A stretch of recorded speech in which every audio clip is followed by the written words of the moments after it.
Hi all, John from WDM. I wanted to do a quick video on finding the right web designer for you and getting the best results from them. It's quite common to hear horror stories, and I've actually been on the receiving end of this, where you hire what you think is a great web designer and over time things begin to slide, you're not sharing the same vision anymore, and eventually things get to the point where they just break and you can no longer work together.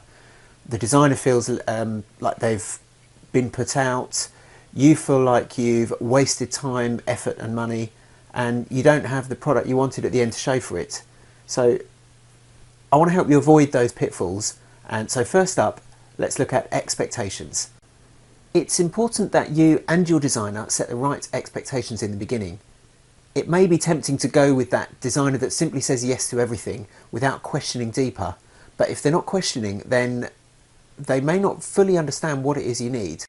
A good web designer will ask questions, sometimes awkward questions, but they'll give you a clear idea of what's possible and what isn't, either technically or within your budget. Most employers aren't familiar with the process of building a website, so if that's you, make sure there isn't a misunderstanding of technical difficulty between you. So how do you avoid this? It's actually quite simple. You just need to be very clear about the functionality you require and also be open to feedback so you know what's possible within the scope of your project. You never know, your designer may have a simpler and more effective solution. Web designers often plan their project into a schedule so they can be as efficient and productive with their time as possible. If they're working with smaller budgets, this may mean focusing on more than one project at a time. If you're trying to regularly communicate with them outside of any scheduled calls or meetings, you could actually be slowing things down and setting the project back. Try to deal with any questions and queries in an organised manner and make them part of your regular but scheduled communication.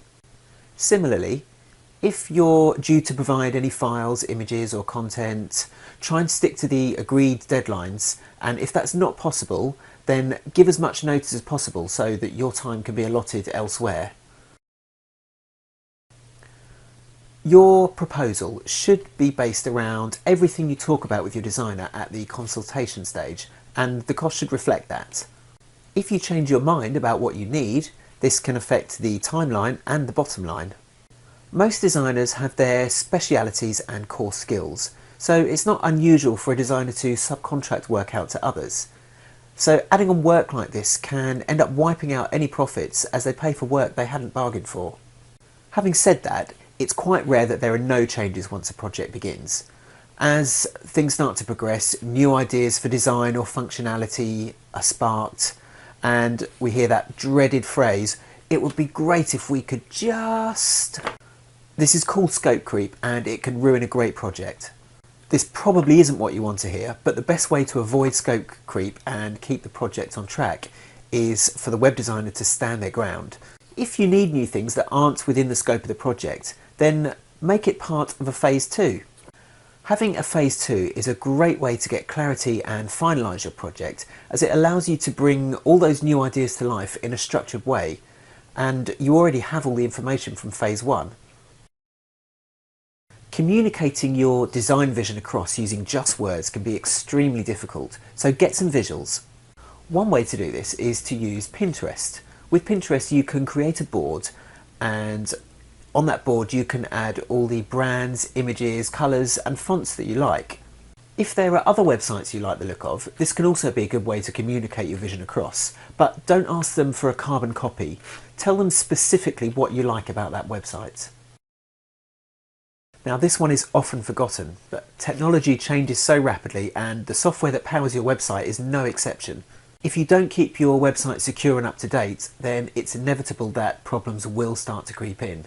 Now you can do this in-house or you can have it done for you. Before you start your project, talk to your designer, as many won't stay on board for maintenance and aftercare, but some will do this and they'll handle everything for you. Now it goes without saying that your website needs to be fully responsive and work well on all devices, but in many cases now you may actually need a mobile first approach. So talk to your designer and see if they are able to offer this. as it's not something that everyone can do. Mobile first simply means that the design and functionality is prioritised primarily for a mobile, with larger screen sizes coming second. That's it for now. I hope these tips will help your next project go smoothly. Take care, and I'll see you next time.